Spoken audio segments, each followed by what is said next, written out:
Two halves of the Jedi Enclave presents, this is Podcasting Podcast, which is our weekly podcast about Star Wars and other Star Wars accessories, nerdy things.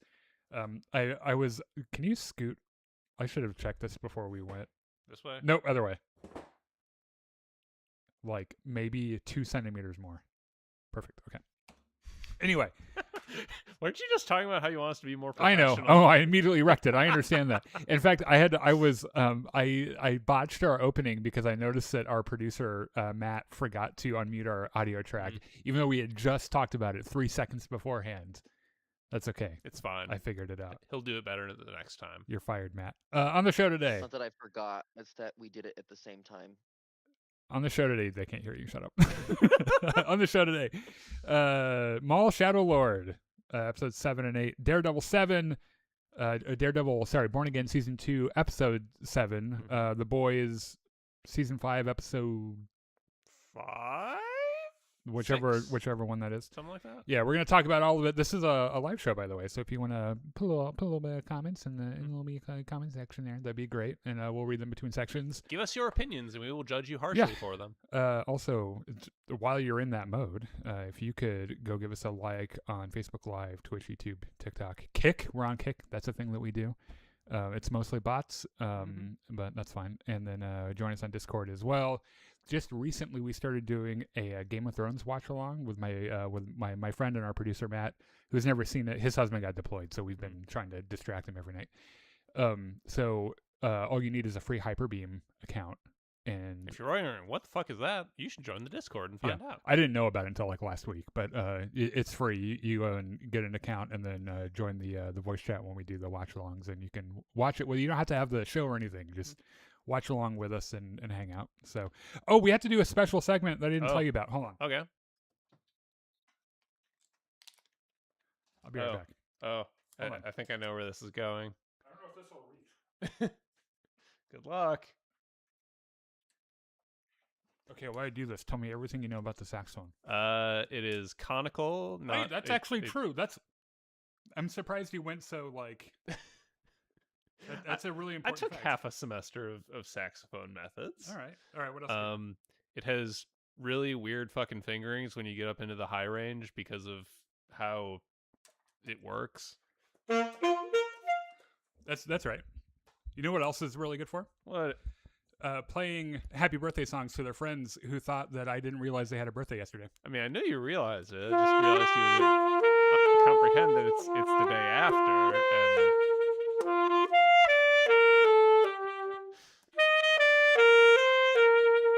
And happy birthday, Chris. Everyone give Chris a happy birthday. Thank you. That was very touching. Yeah. What do I do with the saxophone now? I don't know. Hold my headphones. Put it back where you found it? Oh, no. What have I done? You've tangled up everything. Put it Okay, back there you go. Put it back where you found it. Oh, God. No, wait. It's back? So the camera cut out for like half a second there. Oh. But now it's back and is behind, maybe? I don't know. Oh, that's fine. If there's a little delay, that's not a huge deal. Anyway. Oh, man, where was I? That was our special segment today. Chris had a birthday yesterday. You thought I forgot. I didn't. I never believed you forget anything. There's a new rumor we got to talk about. Okay. Which is from this fake-ass graphic that I saw on social media. Mm-hmm. The reason I'm bringing it up is because... Okay, so first of all, the graphic is a May the 4th Lucasfilm announcement itinerary with the text, confidential, do not leak. This is real. Don't put it on social media. Right, which is patently false or fake. The reason we're bringing it up is because it does mention a couple of things that have been heavily rumored for the past couple of months, and that's probably why it exists. Yeah. Right, someone like made it, and we'd be remiss not to mention that the rumor has been that we will be getting a Star Wars Tales of Luke Skywalker animated series. Mm-hmm. Which I would be thrilled for, but I would honestly have to see it to believe it. Yeah. Because it's just as entirely possible they're not doing it. And then also apparently on May the 4th we might be getting a like the third Cal Kestis video game, the Jedi series cinematic trailer. So I don't know. I know for sure on May the 4th we're doing everyone on Reddit, on the Star Wars Battlefront 2 Reddit, they're trying to make like a Star Wars Battlefront 2 Resurgence on May 4th thing happen. And it's like, we stream Battlefront like at least 2 or 3 times a week anyway, and we have been for like the last 100 years. So like, we never win anywhere. We've always been playing Battlefront, but we don't call it a comeback. We've been here for years. We've been guarding. We've been at our posts the entire time. No one's relieved us, and we refuse to leave. And where the fuck have you been, Reddit? So we will be playing Battlefront on Monday. I think I'm going to get as many of the guys together as possible. We might do some of the bigger modes, and maybe also some like Star Wars trivia, be like a little party. So come and join us on Monday evening. And if there's any big news that comes out for May the 4th, which there almost certainly will be, we'll be talking about that during the stream as well. So I think... Is that everything? Oh, no. I have to... Okay, the other thing... We had a weird thing happen where... okay, so this whole fight started. I'm going to take like maybe 2 or 3 minutes to explain this. Where this rando lady wrote a review on our friend Connor's page, the Star Wars Hub, which is now the Star Wars Geek Hub, accusing him of posting pictures of children, which was patently false. And it's very, because Connor is very what's a good way of saying it? He's a very outspoken liberal. And as we know, so of course he attracts the right wing trolls. Yes, and as we know with the right wing, every accusation is a confession, and so they love to accuse people of being pedophiles. And the reason is because they need to clear their conscience for having voted for one. And so I went to this lady's profile and found the tattoo business that she founded. And I'd like to review on her tattoo business. And it was factual. It was perfectly within my First Amendment rights.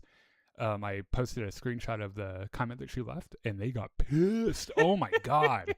And like her like fucking fiance got on there, was like, well, I'm done with finals, so I got so much time to figure out how to sue you. And it's like, good luck, asshole.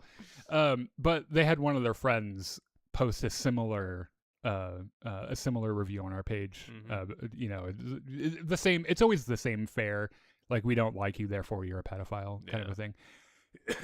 So I put out a post the other day explaining what happened, asking people to leave some nice recommendations on our page. So I'm going to read a few. From Tyler Rutherford says, they're a surprise to be sure, but a welcome one. Okay. The Star Wars Geek Hub. This is our buddy. These are all like full recommendations. Great podcast from a pair of fun and laid back Star Wars fans. Pretty chill vibes all around. Our friend Ian from the UK. A great podcast. Always enjoy the breakdowns and chats from this cool pair. They call out the nonsense online and actually focus on the content, not the boring culture war stupidity, which has infected their reviews. Those chuds are so sad. He's not talking about us. Oh, shucks. Yeah. You're going to make me blush. Really informative and fun. Highly recommended for me. Occasionally I get on the live stream as UK-based here, and some great interactions. Our friend Jose says, underrated and so much better and interesting than Star Wars Theory. Just cool dudes talking about shows and movies they like while destroying trolls on Facebook. What more can you ask for? My favorite butthurt fanboy quote is, Dave Filoni is retconning the sequel trilogy. Dave Thompson says, wish Wesley would angry react again, which is an inside joke on our page. The unofficial No Rules Star Wars Canon Legends page gave us a bunch of devil horns. Yeah. JP Valdez says, meh, not terribly original and sometimes annoying. This is one of the bad ones, to which I said, you sound like my mother. Noah says, awful personality, just a nasty person in general, and that's fine. Watch his stream, which are entertaining, and subscribe to his YouTube and wise Star Wars fan for his age, says Brandon, which I thought was kind of weird because I think I'm older than him, but that's fine. Jimmy says, great gameplay and teamwork, as well as friendly gamers who are happy to chat whilst playing. Jacob says, keep it up. Our friend Rashad says, Star Wars Battlefront 2 PS4, my PS4 time for updates from Star Wars Battlefront 2 and Batman Arkham Knight updates, mission, crime fighting, and Batmobile skins, Batsuits. I have no idea. I think you're reading shit from like 2019. Oh, well, yeah. No, now I'm reading all of them. Curtis says, good feedback and content. Well, that didn't make sense in 2019 either. Curtis says, good feedback and content, enjoyable for any Star Wars fan. And then Lemuel says, for the love of Star Wars. So if you wish, go give us a good recommendation on Facebook. Honestly, not that it matters a single fuck to either of us. I think our recommendation is sitting at like 78% positive or something. I think the first time I looked at it was like 3 days ago. Hey man, C's get degrees. Yeah, exactly.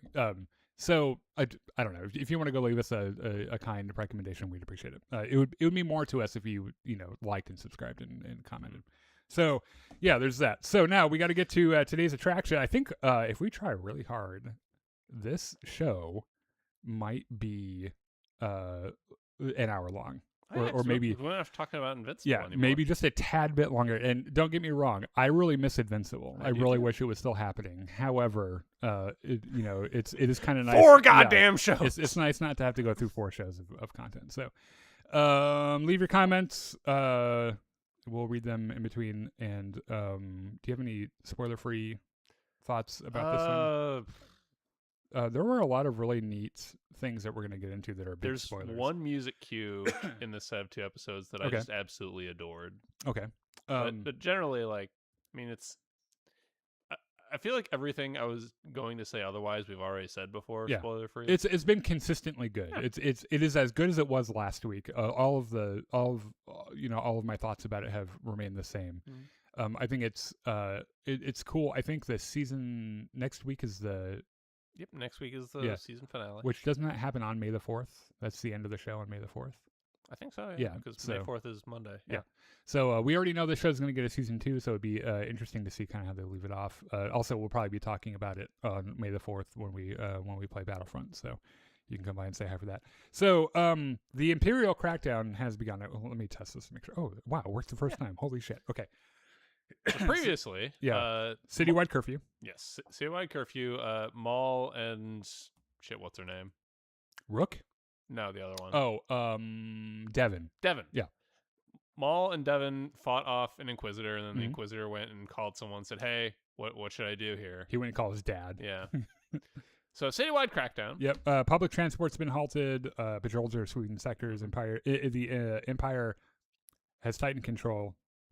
After all of the recent unrest and everything, Devin and Riley are just following Maul down a subway tunnel. Yeah. Which, by the way, like Devin's keeping her eye on Maul, and Riley's keeping his eye on Devin. Riley has no idea what. Like he is in far over his. That boy, right now. That boy is in so much trouble. Like you can tell, I think he's already pretty in deep for Devin, and I don't think she's interested at all in him. So sucks. Like Riley is like asking Devin like, "Hey, like, who's that guy? Like, is he our friend?" And Devin's like, "No, probably not.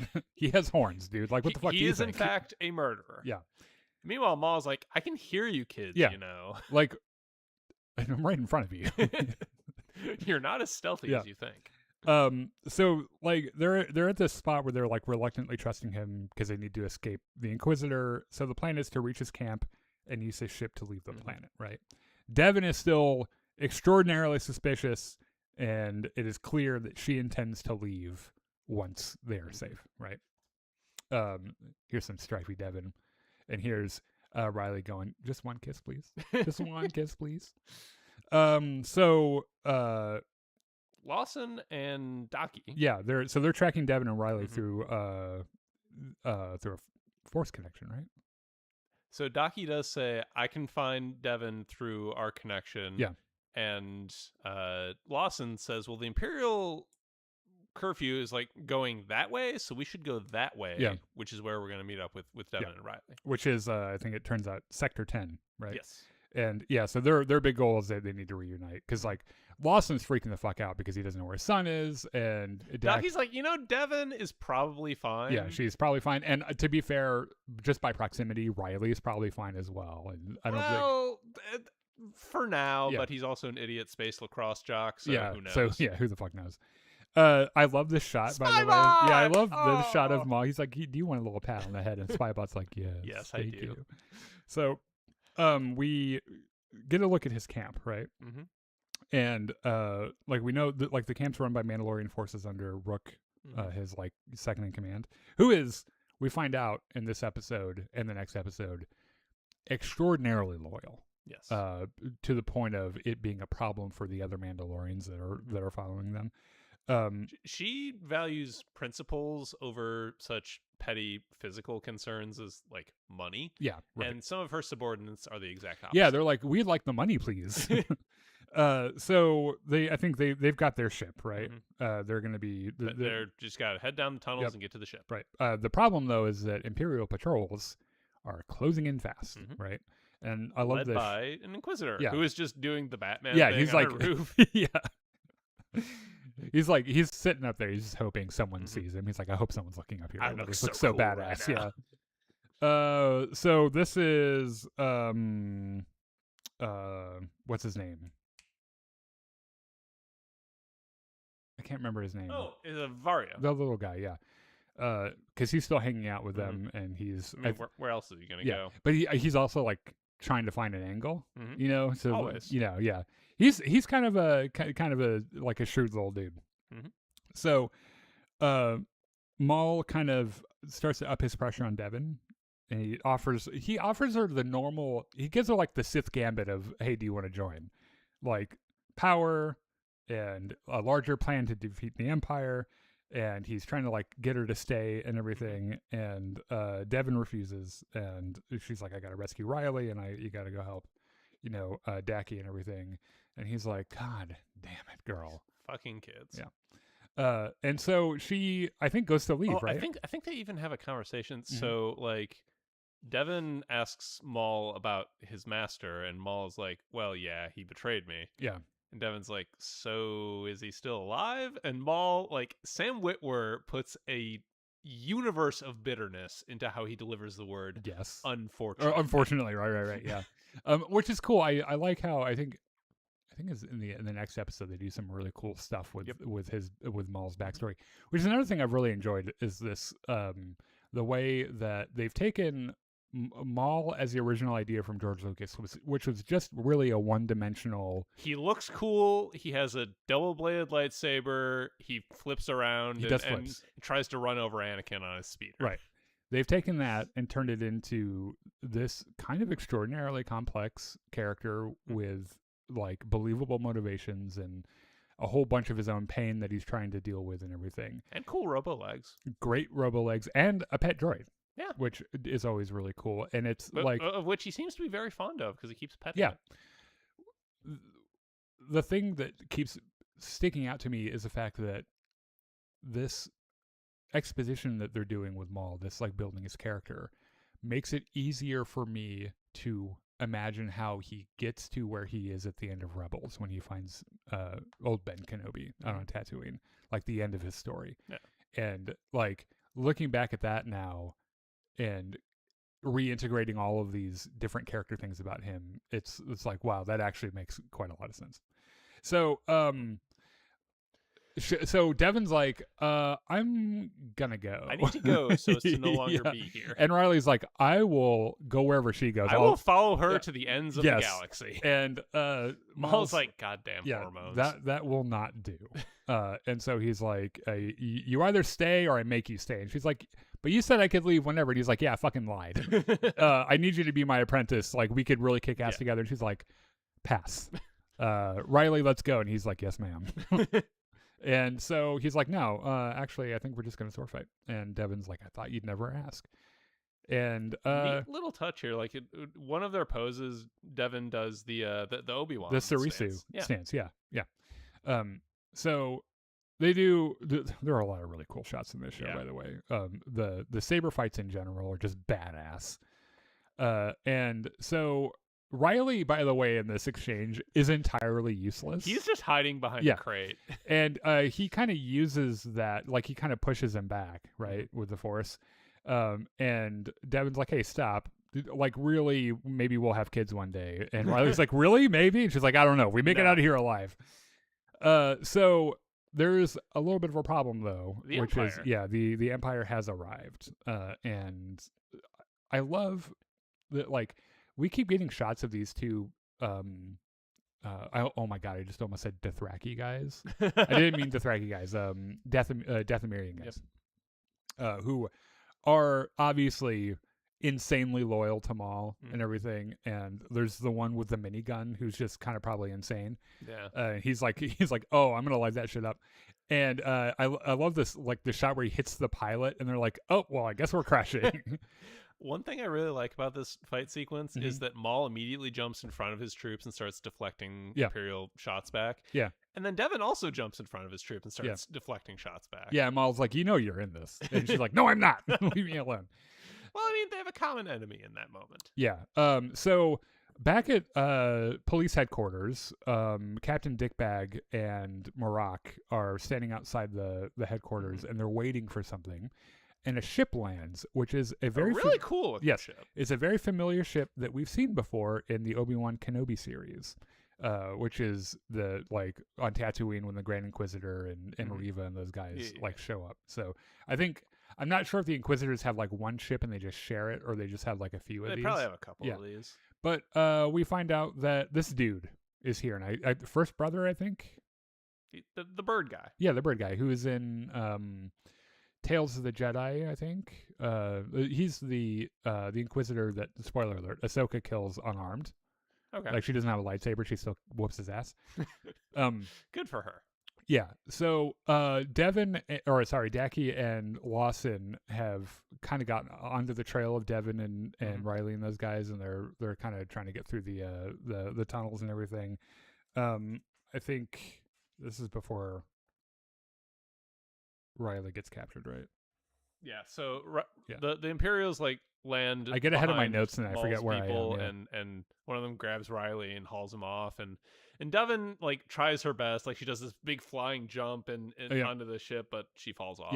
And Riley's he's like, my girlfriend will save me, don't worry. And he's like, aw. Stormtrooper's like, are you sure about that? So they take him back to police headquarters. And Two-Wits is like, oh, hey, Riley. It's a wonder you recognize me without my boots. Without the red arm. Oh, wait, yeah, the boots. I think this is a key parallel to the C-3PO thing in Force Awakens. I like that the camera pans down and shows like the stretch of his body where the paint is still really fresh. Right. Because he's been wearing boots, yeah. So, I don't know. Captain Dickbag is... like, okay, number one, shut the fuck up about your dumb fucking boots. If I have to hear you talk about your boots a single one more time, oh my god. Number two, take that kid, throw him in the interrogation chamber. Yeah. And he's like, but he's a kid. Are we the baddies? And he's like, yes. Yes, we are. Now throw him in the interrogation / torture chamber. So we know that. So Devin reunites with Daki and she tells him about Riley. And it's like, okay, so good news, I'm alive. Bad news, Riley got captured. Lawson's like, why didn't you lead with that? Yeah.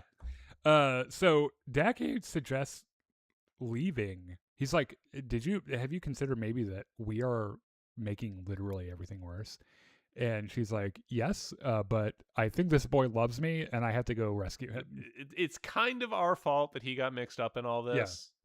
So they start to form a little rescue plan, right? So they're going to target the Imperial headquarters. Devin and her master are going to work together, and it's going to be like a direct confrontation. And and Lawson's all for it, by the way. Is that the plan?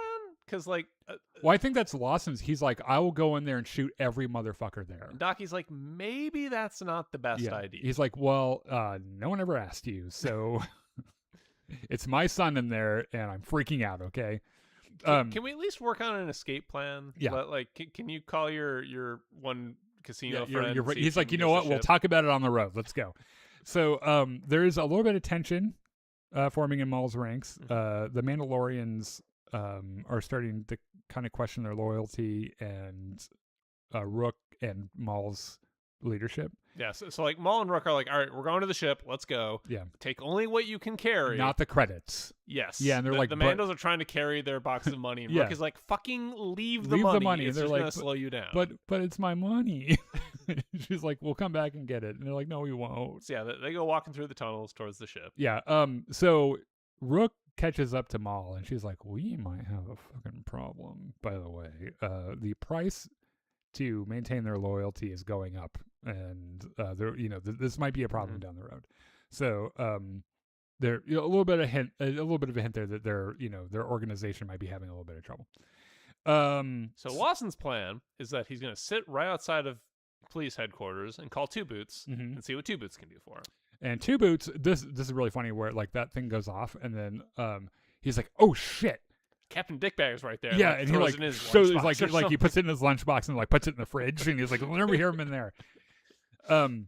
So Maul, so they go to leave, right? They're getting closer to their ship. Yeah, and then right then is when the Inquisitor Marak and his buddy have shown up, right? And so as well as a whole bunch of stormtroopers. A bunch of stormtroopers. So a fight ensues. Of course it does. And I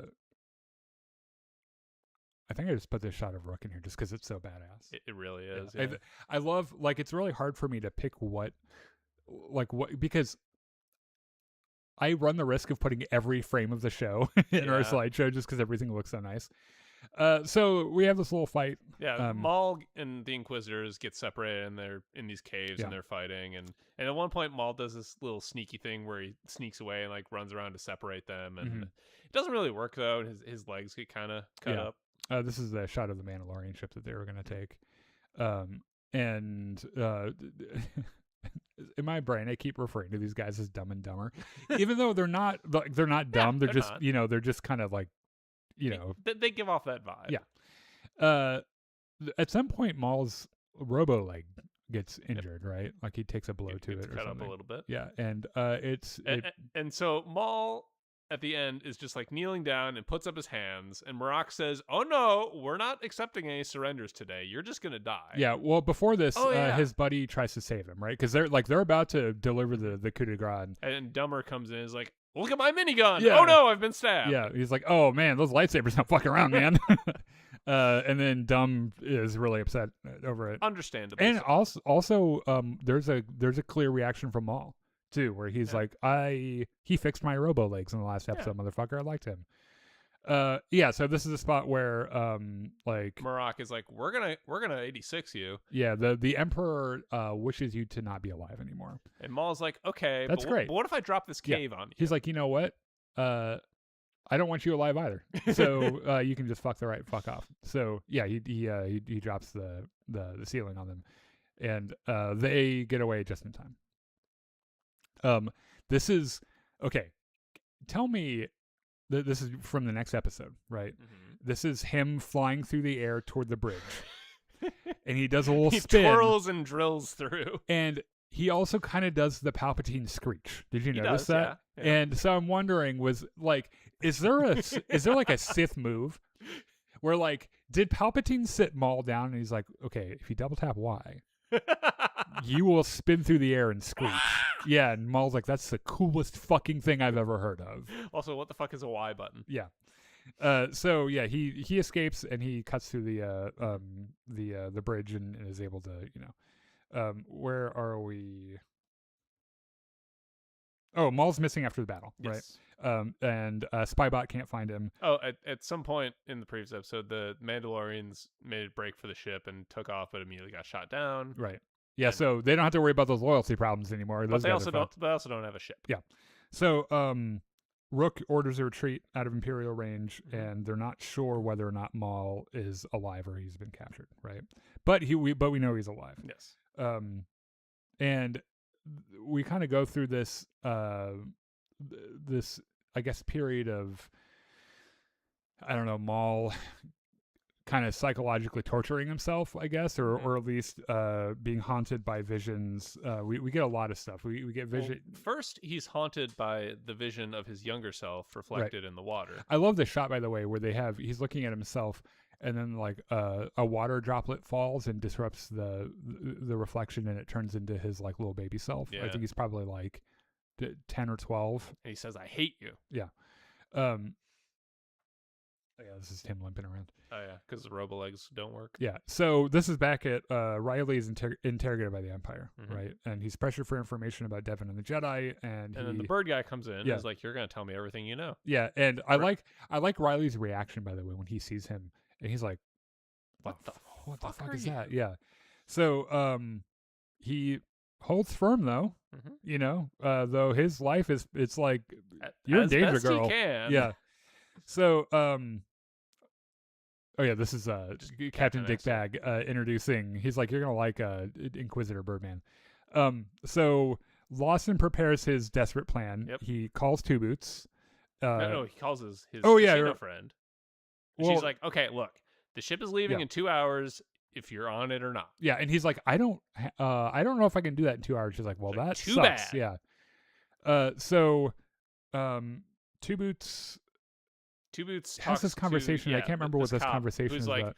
by the way, the chief's dead. Like, Oh, you right, realize right. that, No, right? you're right. Yeah, he's like, well, I heard that she got transferred. He's like, yeah. No. She got transferred to the grave. Yeah, she got transferred to no longer living. I'm so sorry. And Two Boots is like, oh, But that's not Imperial protocol. and right. That is his first concern, where he's like, "Oh, there's supposed to be like a there are processes. Yeah, for he's supposed to go to court and everything." And then I imagine somewhere deep in Two Boots' circuitry, he's like, "Oh, I was the one that pressed the Empire button. That might be that might be on me." Yeah. Uh-oh. So, Two Boots comes to a decision. Calls Lawson. Yeah. Lawson's like, "Okay, I got a deal for you. You grab Riley, take him to the side door. I'll meet you there, and we'll do a little switchy switch. Yeah. I'll go in, he gets out. Yeah, and Two Boots is like, you know what? All right, That works. Yeah. What is this conversation with? This is probably Dacky trying to convince Daki's him like, not you to. know, that's maybe not the best Yeah. idea, but also if we're gonna do this, we need a getaway car. So Yeah. Devin, can you go steal us? Yeah, a sweet can you ride? go GTA a car, please?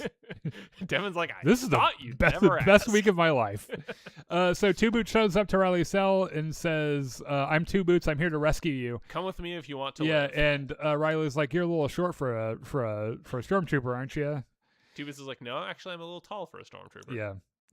So Maul goes like limping through a tunnel, and he Yeah. has this flashback or force vision or something of him going with Sidious the Yeah. first time, and Savage Opress telling him, "No, brother, yeah, don't don't go. That's a creepy man. Why? Yeah. What reason would he have to want to hang out with you other than bad things? And then Maul has a short little training montage where he Mhm. screws something up, and Palpatine goes all lightning Yeah. on him. I love these shots, by the way. This like the way it's like just kind of hazy, and the lightsabers look really kind of like overexposed and Yeah. everything. And then he's like, "Well, did you know I could do lightning?" And Maul's like, "No, I didn't, motherfucker." And he's like, "Well, here's some lightning." Oh no! Yeah. And I love this shot, by the way. He hears Kenobi's voice, and then he sees Kenobi from the end of Episode 1 with Qui-Gon's lightsaber Yeah. running at him to cut him in half. And then we get this shot of Maul with his Spider legs. his first set of like spider legs. And then this is that's still spider legs. Yeah. Yeah. And then there's a shot of Palpatine killing Savage Opress, which, by the way, I don't know if most people know this, but Savage Opress was voiced by Clancy Brown as well. So if you hear his voice and it sounds familiar, that's who it is. And then I think this is Maul getting the Night Sister magic shit, right? I think so. Or something to do with that. He's getting some green shit. Right. So Devin finds a car she likes, Yeah. and she's like, "Your car belonged to me," and he's like, "Well, I got a big fucking wrench. I'm gonna hit you with." I've got two friends who also have Yeah. big fucking wrenches. And she's I love that she's just like, okay, we're doing this the hard way Yeah. then. And then the next shot is just her driving, driving away. having Yep. beaten The one shit guy out of just them. on the floor. Yeah. Also, every time this car shows up on screen, there's this really cool music cue that I just love so much. Really, I'm having trouble remembering exactly what it is. It's like this electronic dance beat. It's really I'll have to go back and listen to it. So, Two Boots is doing the old he's getting transferred somewhere thing, right? And it's that thing where if you do anything confidently, people will believe that you're supposed to be doing it. Leo in Catch Me If You Can. Yeah. So, He's like, okay, Riley, act natural. And Riley's like, Two Boots, you yeah. are not acting natural. yeah, you're at the all. one that's You- freaking You're out right so now. bad at He's like, well, this. this is my first prison break. Give me a fucking break, man. So, yeah, Lawson's reunited with Riley. Well, And they get to the door, and Two Boots tries to bluff his way through, and then just shoots the Yep, stormtroopers. though On stun. yes, yeah, On which stun. by the way is not something Lawson does. No, he's shooting to kill. Lawson- But it's it's kind of a class act by Two Boots. He doesn't want to hurt anybody, Yeah. But I would love to see a radicalized Two Boots at the end of this, where he's just got the chain gun from that one Dathomir guy. Yeah. So this is obviously Dacky is helping them, escape. And I everything. like how Two Boots is like, I know we made this deal, Lawson, but actually the deal is off. Let's all just run the fuck let's away just now. go. Let's all go. And Lawson's like, why didn't I think of that? And he's Yeah. like, you would have if you had stopped planning this big, like, dangerous thing. So they're trying to run away, and like, oh god, where's the car? Where's the car? Little mini There's a bunch of ATSD speed shows up. bikes Yeah. And then Devin shows up yeah. with the car. Devin shows up. She's like, get in, losers. We're running away from the Empire. And they escape right in the nick of time, right? And this is the look from Dak. He was like, you enjoyed stealing this car, didn't you? She's like, yes, I did. I think he's actually like, well, to escape, maybe we should be a little stealthy. And Devin's like, counterpoint, what if we just go really fast? Yeah, what if we just go in shooting, Anyway, Maul finds his guys. Yeah. And they're reunited. Yep. Actually, well, I think we get has, some more. We get some more. We see teenage Maul. Sees his reflection, and he says, "Don't worry, I'll never let him do that to anyone else again." Yeah. This is Rook and Spybot, right? Trying to figure out what they're gonna do. Yeah. And this is Devin and so Riley. They're on their way to the ship, and Riley's like, "Yeah, that bird guy did some terrible things to me," and Devin's like, well, butt stuff. Yeah, like there probably wasn't anything you could do about it. They're heading to the rendezvous point, though, right? Yes. So they're going to get on that ship by Lawson's. One little thing friend. that you left out of this that I think makes a good joke. At one point, Devin puts her hand on Riley's shoulder, and Riley's like, "Oh my gosh, she touched me! This is the best day of my life." Yep. Oh, that poor boy. So yeah, this is them heading off to the rendezvous point, right? So they call her on the elevator down. Devin is like, "I have a very bad feeling about this. Can you call your friend?" And he's like, "Sure." And hey, you're still at the ship, right? And she's like, "Yeah, it's not fancy. It'll get you to wherever the fuck it is. It'll get you to Detroit." And he turns the phone off, and he's like, "I don't know what the fuck Detroit is." Yeah, she's compromised. I think the planet was a code between them. Oh yeah, a prearranged thing. Yeah. So they figure out how to get out of the elevator, right? Because obviously, when the elevator comes down, they've got everyone down there. Yes. The two Inquisitors, Captain Dickface is down there. Yeah. And so they open the door, and what's her name is like, "Okay, I know you're upset about me. Let me make you a little bit more upset and just steal this guy's gun." Yeah, and she just starts fighting them all. Yeah. Well, she shoots like 5 stormtroopers and then turns and shoots the engine of the ship, which blows the fuck up. Yep. I think kills Captain Dickbag even. I think so. Yeah. And most of the troopers, I think, not the Inquisitors, I think they get away just in time. Yeah, they're fine. Yeah, it was a big explosion, by the way. They're like, "Oh, our whole entourage has died. Oh no, that's a problem." Yeah. So Maul goes. Also, this fucking building, by the way, I put this shot in just because it's a little phallic. A little bit. Yeah, I just thought it was a neat. It's a little too pointy. Yeah. Anyway, this is what's his name? Nicodemus's. Right, the guy that Vario killed. Yeah. Nicodemus's office. Yeah. And they're like, aren't they gonna look for us here? And Vario's like, no, they're gonna look at my office. Like Nicodemus is fucking dead. Who cares about him? And there's a little bit of a name drop, which is they have a contact reaching out who is Drayden Voss from Crimson Dawn. Would like to have a chat, and we know Drayden Voss from Solo: Star Wars Story. He was Kira's boss there for a bit until she killed him, and and then the Darth Maul hologram and everything. So so it all connecting the pieces. Yeah, it all kind of comes around full circle. I can't remember. Was he? I think he just put a bunch of pictures in here of Vario because he looks slimy. He's scheming. Yeah. Mm-hmm. Pouring himself a drink and Maul. Oh yeah, no, he goes straight to the bar and helps himself. Yes. All right, let's read some of these comments real quick. Christopher says, "May the force be with you, Daniel and Chris. Thank you both for your awesome content." Thank you, Chris. You're welcome. Yeah. James, our buddy Jimmy says, "Do you guys think Vader shows up in the last 2 episodes, or are they saving it for season 2? Not in this season. My theory is Vader has to show up at some point to fight Maul based on what he tells Ahsoka and Kanan and Rebels. Do we know the time frame of this series? Obviously, very early Empire, as the troopers aren't fully stormtroopers, so maybe 2 years after Sith. Yeah, I think they are stormtroopers, aren't they? Yeah, they're not clone troopers anymore. Like they're still using the clone gunships. Yeah, but these are all stormtroopers that we've seen. And then, speaking of Maul, I was asked by someone, should I watch it? I said yes, but I would first watch Phantom Menace, then Clone Wars. No. Like, if someone asks you if they should watch something, the wrong response, I feel like, is You have a bunch here's of all the homework. prerequisites. Yeah, you have a bunch. Just tell them to watch it. Yeah. If they're interested, if they have a good time, they'll go back and watch the other shit. Oh, But don't make it a precondition that you have to watch this 90 hours of television before you can enjoy this new thing. Oh, good. I almost threw my The Boys notes away. Okay. All right. So we're moving on to The Boys Boys. Spoiler alert for Boys. Also, content warning for The Boys, because I feel like this show gets really gross all the time, which is what we love about it. Did it surprise you that it was like 2 filler episodes in a row in like the final season? It did a little bit, but I found myself enjoying this filler episode way more than I did the last one. And there are some funny gags in it. It's also just faster paced. Yeah, it is faster paced. There is some stuff that I thought was stupid or didn't look good. Mm-hmm. It is specifically in an action sequence later on with a bunch of cameoed characters. Yeah.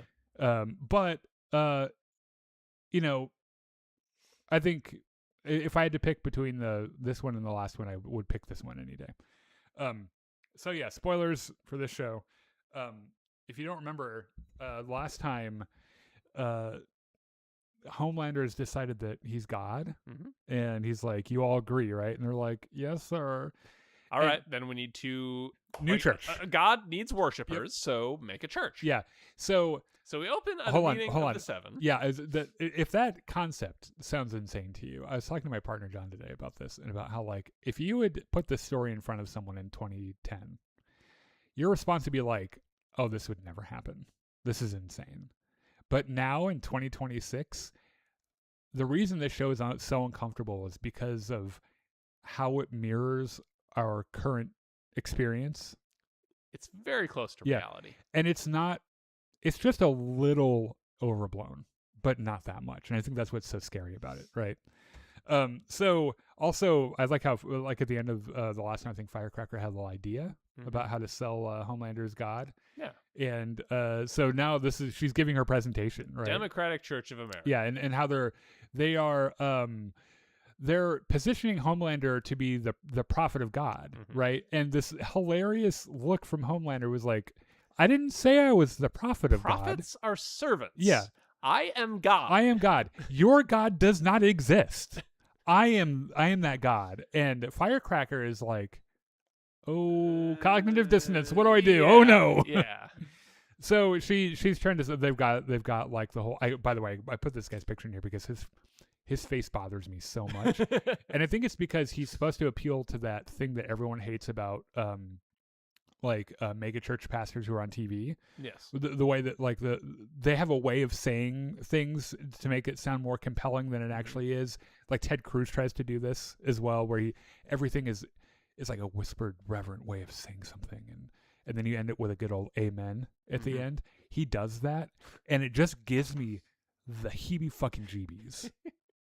So we have a little vignette yes, about Firecracker. I love this gag by that. This happens 4 times throughout the episode with different characters, and we get a little slice of life from each of them, right? So we live a day in Firecracker's life where she's in this meeting and she gets a text message from her old pastor. Yeah, who's like, "Okay, so I need some help." Yeah, the church isn't doing well. We got raided. We can't afford the fee to join y'all's church, and also we don't believe that Homelander's God. So why would we do really that anyway? Weird. And I guess one of the things that I enjoy about this episode is they take a step to humanize people like Firecracker a little bit more, because before now Firecracker was really easy just to kind of hate and but what we learned about her is that she is genuine about her faith. She believes in God. But she's also has a weird devotion to Homelander, so she's not sure how to do it. She's trying to square the circle. Right. But also she's, she has this person who's really important from her past who she cares about, who's having trouble. Like this pastor is basically her father figure. Yeah. And what she ends up doing to him is just out of this world, crazy, disgusting. But she's basically like, we'll see what happens, I'll do my best. Yeah. She hooks up with Soldier Boy again, obviously. And it's like, okay, for real this time. We can't keep fucking like this. And he's like, yeah, you keep saying that. Also, Soldier Boy is such a misogynistic piece of shit. Yes. Like, he will have no conversation that is about personal feelings. He doesn't like that. And immediately dismisses her out of hand, right? So also I put this look I love this look that she gives.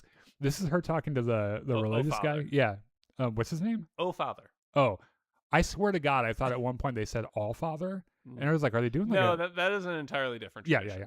So I love this look that Firecracker gives where she's trying to put on the perfect, the firecracker. Yeah, but you can tell that she's like, her little mind's going. She's like trying to figure out, So like one of the things that come up during the meeting is that Homelander wants to push this out as soon as possible, and Father's like, right. What about Easter? And Firecracker's like, the printers for the Homelander Bible won't be ready by Easter. Right, but he's like, well, actually, I called, and that's not true. They can put it out right now.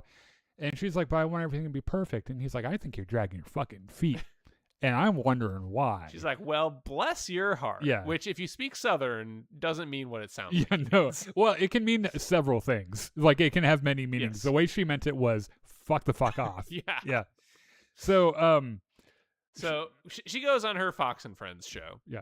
And she has a teleprompter, and she was told, hey, Homelander wants to move this to the beginning, so you need to read a new segment. Yeah, and the whole segment is about the guy that she was just meeting, right, in this church. The pastor. Yeah. Which, by the way, you find out that one of the soups melts one of their stained glasses with secretions from his butt, and it's really weird. That's very, very standard The Boys fare, honestly. And at least we were lucky enough not to have it shown. Like, they just said it, and we didn't have to see it, which is kind of nice. And we're just like, oh yeah, that tracks. Yeah, that's what this universe is. So she does exactly what we've seen Tucker Carlson and Janine, what's her name, and all these people do. To her credit, it is hard. Yes. It is hard. Like, she has to psych herself up like 3 times, like visibly, like you can see the conflict. Behind her, like, vapid smile. Yeah, and at the end of the day, her logic probably is, if I don't do this, he will kill me, right? Yeah. So she sells out her old pastor, insinuates, goes on the air, says he's a pedophile. Yeah, just like the right loves to do, and you can tell that a piece of her dies when she does it, and I hate this character. I think she's evil. But there for just a second, you're like, and like at the end of the day, your thought is, this was your bed.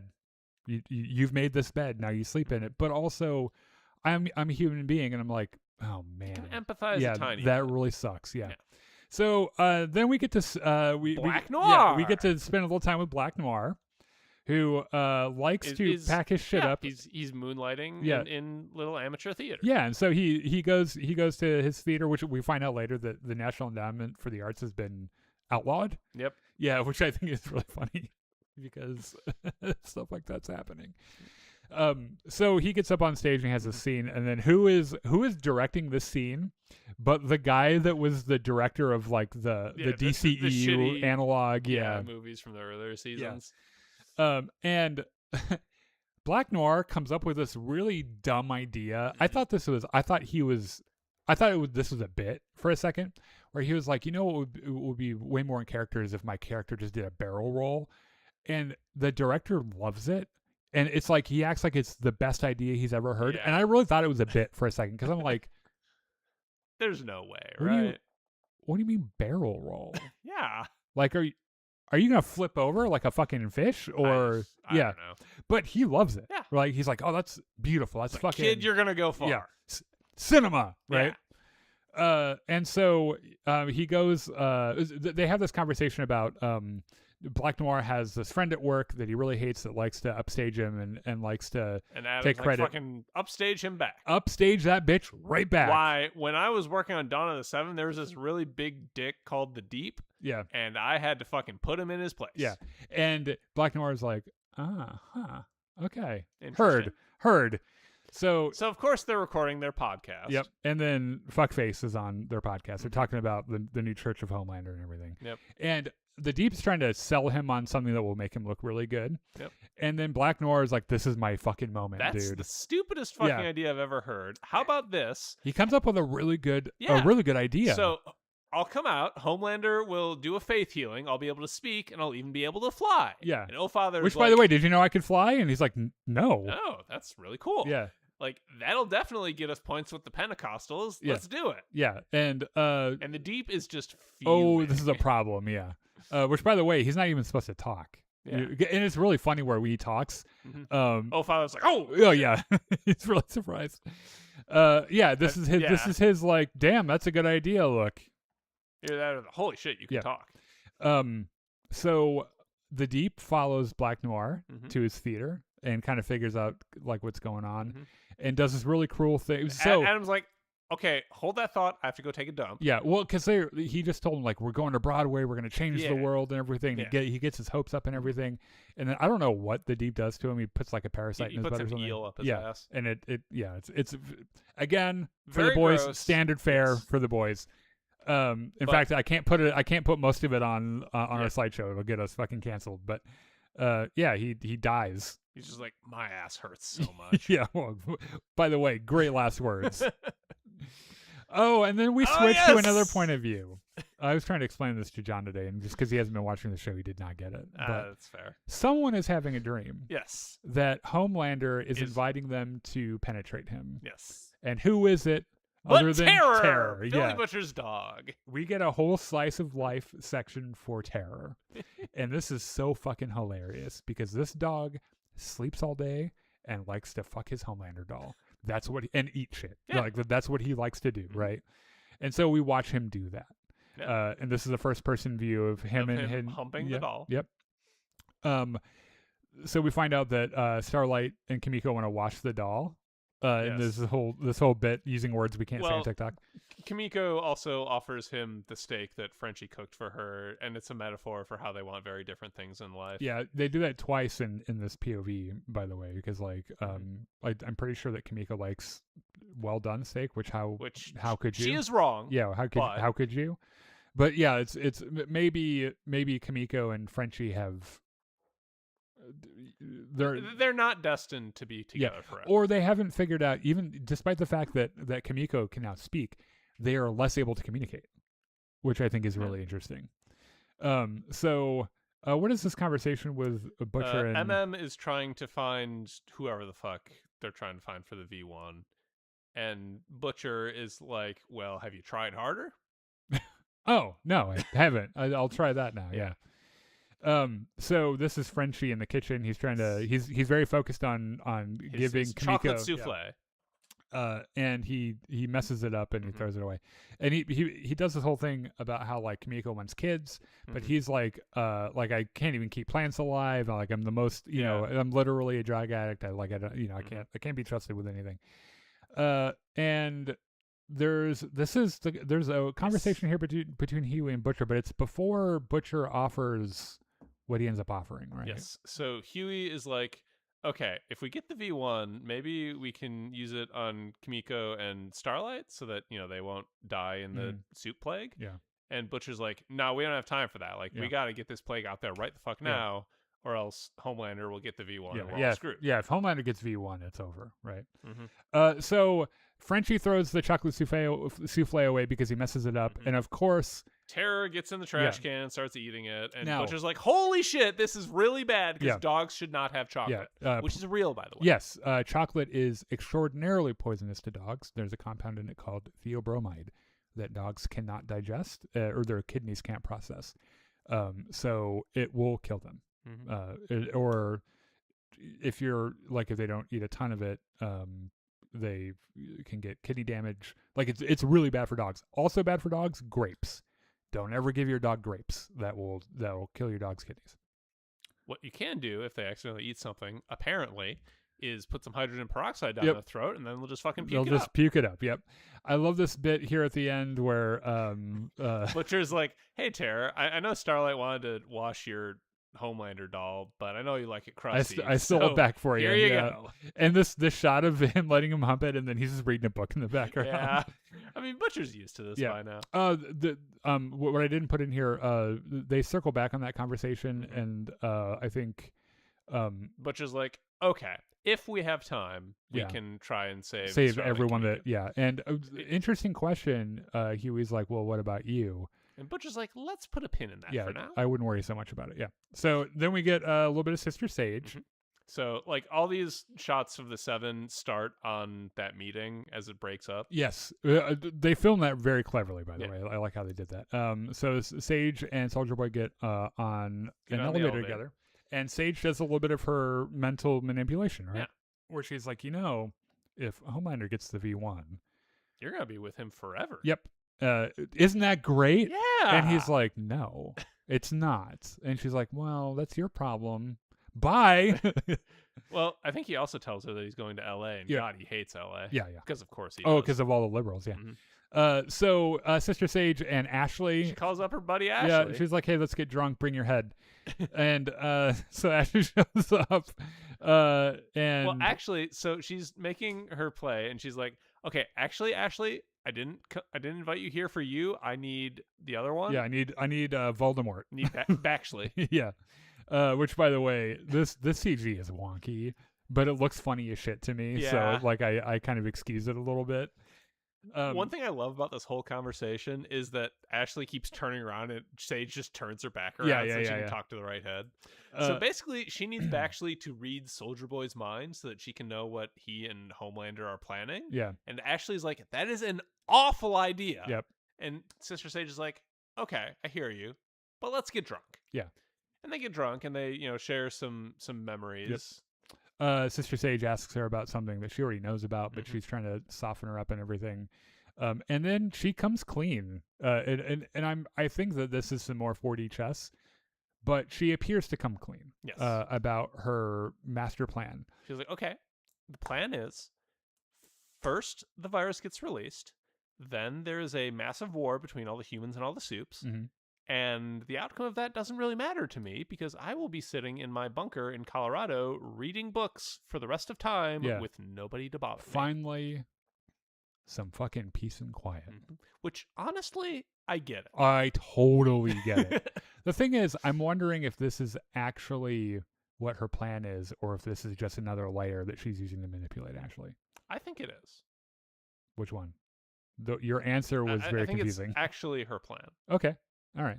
I mean, it would be in character. She does like to be left alone. Yeah. Right. So, yeah, I could buy that. She also has that whole monologue about how being smart is the worst superpower because everyone hates you. Yeah. Oh, right. Because the thing that people hate the most is to feel stupid.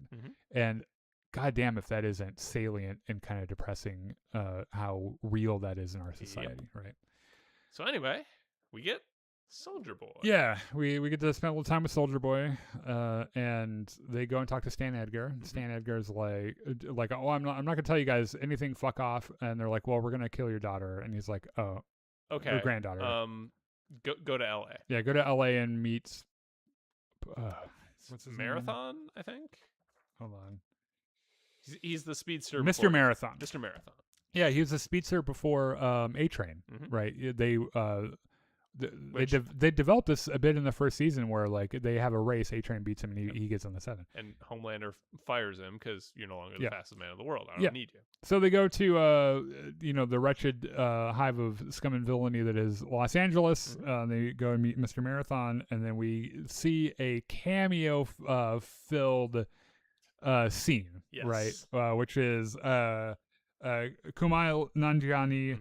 Seth Rogen. This is Craig Robinson. I can't remember. Is this Craig Robinson or Christopher Mintz-Plasse? I don't know. That's Will Forte. Seth Rogen, one of my heroes, by the way. I love that man so much. He was Alan, the alien in Invincible. And I can't remember which. And these guys are just sitting around a table. They're just playing cards, right? This shit sucks. What can we do about it? I know. Let's make our Twitter pictures into this black square, and we'll have this. It's all so cringy and it's so cringy and also so accurate of how Hollywood actually responds to fascism. You know what reminds me of is, do you remember when COVID-19 was happening? And like Gal Gadot and all those guys did their singing version of Imagine. Oh God! It reminded me of that. Yeah. So yeah, it's really funny. Just as ineffectual. Yeah, there is a hilarious moment where Seth Rogen says he doesn't like weed. I don't actually like weed. I just pretend to for my image, which is so incorrect. Like, one of the things that everyone knows about Seth Rogen is that he's perpetually very high all the time, right? And it's just I thought it was really funny. Anyway, so these guys come in, and Marathon is like, "Hey, Soldier Boy, you want some coke?"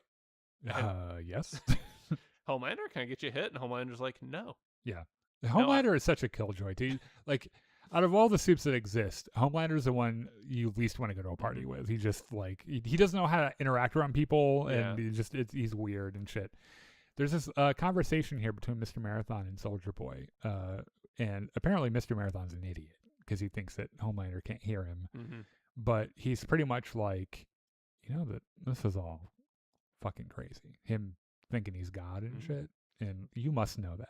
Right. Homelander's like, can you say that again? Sorry. Yeah, he just shows up and he's like, hey, who said I wasn't God?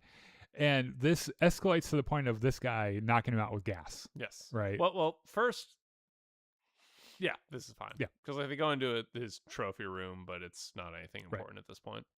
There's a picture of Stormfront in there. Right. Yeah. There's this hilarious bit where Soldier Boy looks down at Homelander and they pitch him. They're like, we kill him right now. Yep. We end the whole thing. End this whole thing. Soldier Boy says, nobody fucks my son but me. And they're like, what? And he's like, that came out wrong. I'm so sorry. Anyway, I'm going to have to kill you now. And so he starts killing all of them. Right. Well, he doesn't. He starts running away, and Mr. Marathon kills all of them by running through them. This is that action sequence I was telling you about that looked really janky and weird. And it's not just I've come to get used to the over the top gore and blood and guts and stuff in The Boys, but this reminds me of that action sequence in Obi-Wan Kenobi where the Red Hot Chili Peppers are chasing after little Leia, and you can tell that they're not they can't run anywhere very fast because of where they are and stuff. I can't show most of what happens. They all explode. Yes. Yeah. And I love the shot of Kumail Nanjiani. Yeah. So eventually, Soldier Boy gets to the trophy room and is like, hey, this speedster has a whole bunch of baby oil all over it. We're not going to go into that. Why? Because he's jerking off with it. Is that... He needs the lubrication because he moves so fast. Oh, that's why he would need so much. Yes. I understand. Okay. I was going to say let's not go into it too far, but I had to explain the joke. We went there. And he pours a bunch of it on the ground, and Mr. Marathon runs in and slips on it. And then he breaks his ankles. Yes. Yep. Breaks his ankle and said, where's the fucking V1? Yep. And then it's like, I don't know. You got to talk to the same guy that the boys are looking for. And then Homelander shows up and crushes his head. Steps on his head. So that night, Homelander just shows up in Firecracker's room and is like, hey, so how's that religion thing going? Yeah, don't you really believe in Jesus? Because I thought I established earlier that is not real. I am real. I am your God now. And it just you can tell that Homelander, his only use for people is for them to worship and adore him. Yeah. And when they don't do that, he loses interest. Yeah. Right. He also says, so while you were fucking my dad, were you thinking about me? Which is kind of a weird thing to say. It is really weird. But and the fact, I don't think she immediately answered either, which was also very, very weird. But the thrust of where he's getting to is, thrust. Pack your bags and get the fuck out. Nice. You're out of the tower. Yeah. And she's like, no, but Homelander, I love you. Yeah. And this scene kind of drove something home for me. Sorry for the non sequitur. Back during Andor, we were talking about how one of the major morals of the story is that no matter how much you give to the fascist system, it will always demand more. They'll always take more. You can cross every line, you can give up everything you care about, and the fascism will still demand more. And that is where Firecracker is right now. Yeah, you can demean and debase yourself on TV in front of millions of people. You can betray the man who raised you. Yes. You can turn your back on the faith you have spent your entire life believing in. Yep. And you will at the end of the day still get fired. Not only that, But in this case, you will get your head impaled on the left wing of an eagle. Yeah. Specifically the left wing. Yeah, it is very strange. And I think it's weird that he was going to let her go.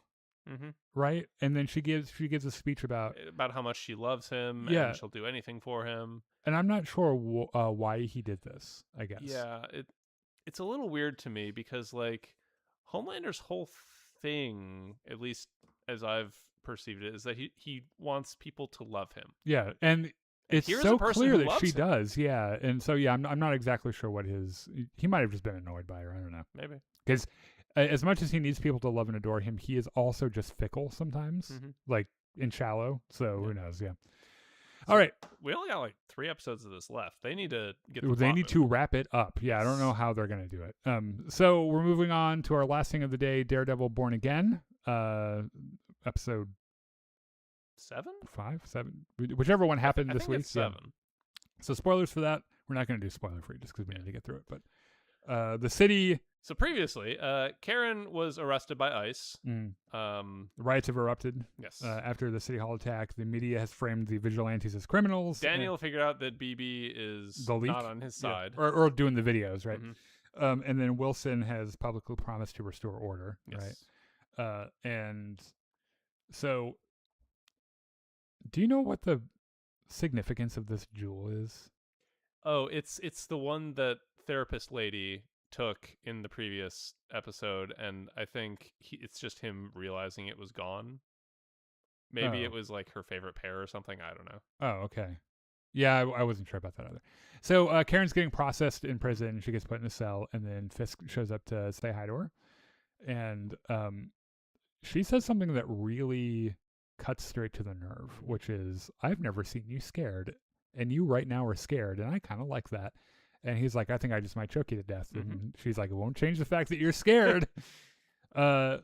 He doesn't kill her, by the way, despite the fact that we know Fisk has some trouble. He could. Yeah, and he has trouble sometimes. Controlling his impulses. So Matthew Lillard wakes up to find Jessica Jones there. And she's like, you son of a bitch. Yeah, you sent soldiers after my children. He's like, yeah, but that's before Fisk and I fell out. So now I think we might have shared interests. And she's like, oh. Okay. But also, don't ever come near me or my family. Yeah, stay away from my kids. Yeah. I think this is the point where he also mentions that Luke Cage is. Oh, they do name drop Luke Cage. Yep. And he's the only one that can put her in touch with him, right? Yep. Yeah. Matt and Jessica meet on another rooftop. They love meeting on rooftops. I don't know what their thing is, but yeah. Well, I mean, it's hard to be overheard, I guess. He introduces her to Cherry, and I think they're trying to get her to stick around, right? Yeah. But she's like, bro, I have a kid. Like, I literally have responsibilities. I got shit to do. Yeah. And I like how they throw around the city needs you. Yeah. It's a very Batman thing. Yeah. So anyway, she's at the whatever precinct. Don't start a fight because Fisk is trying to do this all legally. Right. So maybe we should do something legal. Yeah, it kind of seems like he's waiting for you to do something dumb like that. If only we knew where to find a lawyer. Yeah. Right. So Daredevil goes back home and frees Bullseye. It's like, okay, so you know how you were telling me about how you want one good deed to even the scales? Well, I have an idea. I've got one. And Bullseye's like, what do you have in mind? And the camera cuts away before we can see what he says. I think like the head of the detective department, I guess. Hey, Karen, sucks you're in jail, but follow me out back for real quick. We have like 2 minutes. I got someone who wants to see you. Oh, it's Daredevil. A little too short for a conjugal visit, but... Depends. Yeah. So... Basically, they both agree. They're like, "You're not here to rescue me." Yes. Right? And he's like, "No, like we need to do something more inventive than that." And I think I might have an idea. I mean, you're a lawyer. I'm a lawyer. We have lawyer friends. Yeah. Maybe we just win this in court. Yep. So this is a meeting between Fisk and the DA, right? Yep. Where he's trying to get all the charges thrown at Jessica. Every single charge. Or not Jessica. Karen. Karen. Yeah. Sorry. And he's like, I don't know. I don't know that we can win on all of these. And Fisk is like, don't care. Didn't ask. I did not ask. Yeah. And then he talks to Matt's ex-girlfriend, therapist lady. The therapist lady. Yeah. And is she says something honestly really helpful to him about Vanessa's death, about how like they're like she does the opposite of what the surgeon does at the beginning of the last episode. She doesn't give him any platitudes. She's like, this it sucks, it's gonna hurt, it might never stop hurting, that's what your life is now. And he's like, honestly, thank you. Like, thank you for being so honest about that. Also, would you like this other earring of the pair that you stole? Yeah, and she's like, yes, thank you. Yes, thank you, and I'm sorry. Yeah. So it's court day for Karen Page, right? And they're gearing up for court. Yep. Meanwhile, Daniel is holding BB hostage at his mother's house, I think. Yes. Yeah. Because Daniel's whole thing is he was supposed to find the leak. Well, Yeah. now he's found the leak, so now he's in a dilemma. Do I report this to Buck? Because he's going to kill her. Yes. Yeah. Or if I don't report it to Buck, he's going to kill me. Yeah. So what do I do? And they have this chat where like I don't think BB understands the danger of it immediately. Yeah. I don't think she understands what Buck is and what he's done. And I don't think Daniel fully comprehends BB's motivations.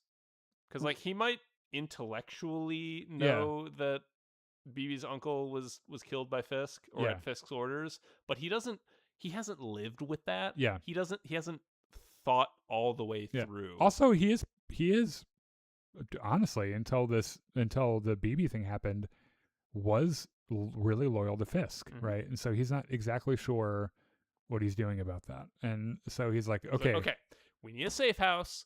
Let me text one of my friends who works in Hong Kong. We can hide out at his place. Yeah. And then I think he just texts the address to Buck. Yeah. So court starts. Everyone's getting situated and everything, and the DA and shit. What's her name? I can't remember.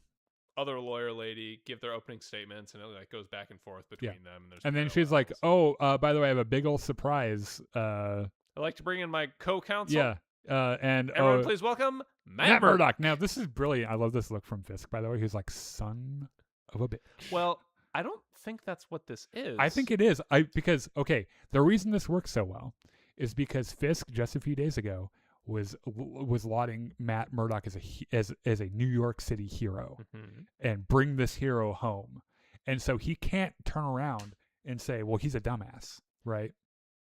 But before this trial starts, Fisk muses about whether Karen realizes that she's the injured soldier who is screaming and luring her buddies out of cover. I understand that, but I took that to mean that she was going to pull Daredevil out of hiding. He knows Daredevil and Matt are the same person. I understand that, but because of how he's framed the Matt Murdock versus Daredevil thing, I don't think he was expecting Matt Murdock to show up. I think he was expecting Daredevil, which he can explain away. That's a violent vigilante. We have to kill him. But it's Matt Murdock, the guy he was just saying was a hero. So he can't be like, oh, well, we need to arrest him. You might be right. So I like this happens, and the governor's like, oh, we're done with this. Yeah. I am so done with this. Get the paperwork ready. We are shutting that port down. Like, I'm over it. And then someone tries to kill her. Or not yet. Yeah, not yet. Yeah. So BB and Daniel pull up to the place, and Daniel's like, it really sucks that I have to do this. Yep. But sorry, you really shouldn't have done the city without fear. Should have put a ring on it. She's like, okay, just once in your life, can you do something good? Yeah. Can you stop being such a pussy?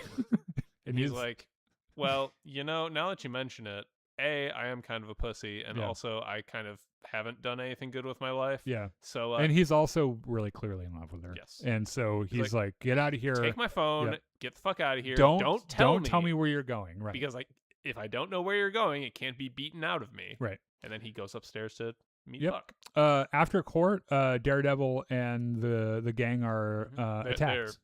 They're going with their state police escort. Yeah. And then Ice shows up and shoots at him. Yep. Kills one of the red shirts.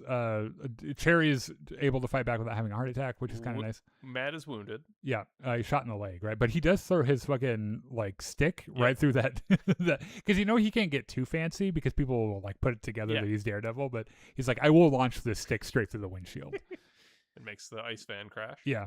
So this is where the governor there's an attempted assassination. Some masked guy shows up with piano wire and tries to choke out. Choke her out. And then who should show up but your boy Bullseye? Yeah. He's like, I'm a good guy now. He does this fancy knife throwing and then just like winks at the governor and then strolls and out you of can the tell mansion. she's like, who the fuck are you? He's like, I'm one of the good guys. What is this? This This is Buck and Daniel, meeting right? Yep. Buck. Which is pretty much you fucked up, kid. Yes. Yeah. Now you're gonna tell me where BB is, and I'll have to beat it out of you. And he's like, well, I guess you'll just have to beat it out of me. Also, I literally don't know, and that is by design.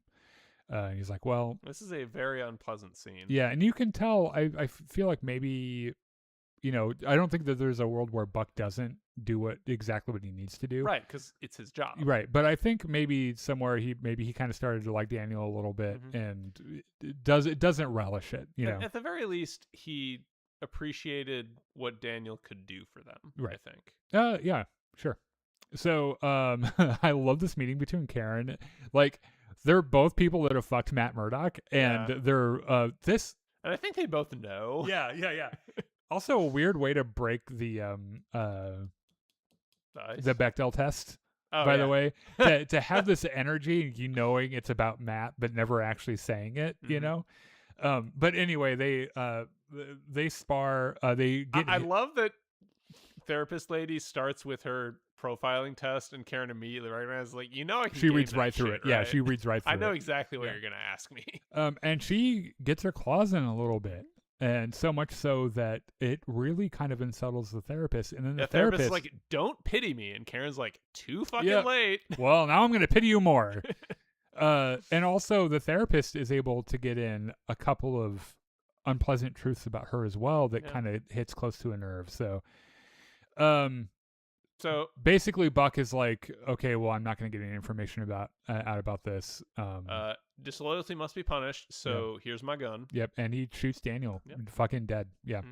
Oh, I guess that happens at the end, right? Yes.